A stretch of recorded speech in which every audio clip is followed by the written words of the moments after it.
বাংলাদেশে সাধারণত 5 ধরনের মধু অ্যাভেলেবেল পাওয়া যায়। তার মধ্যে যে মধুটার চাহিদা সবথেকে বেশি বা যে মধুটা মানুষ খোঁজে বেশি সেটা হলো বনে জঙ্গলের প্রাকৃতিক চাকের মিশ্র ফুলের মধু। তবে এই মধুটার মধ্যে ভিন্নতা হয়ে থাকে, অর্থাৎ সবসময় কেউ আপনাকে একরকম দিতে পারবে না, যেহেতু প্রকৃতিতে না সবসময় একরকম ফুল থাকে এই জন্য।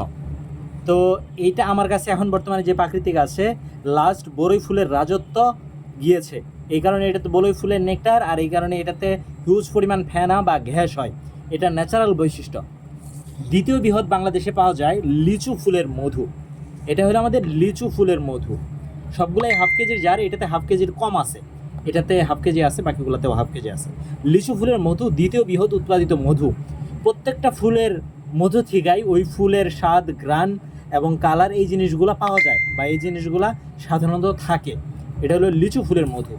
আর বাংলাদেশে উৎপাদিত সবথেকে বেশি ঔষধি গুণ সম্পূর্ণ মধু কালোজিরা ফুলের মধু, তবে এটার স্বাদ এবং ঘ্রাণ অনেকটা ঝোলা গুড়ের মতো।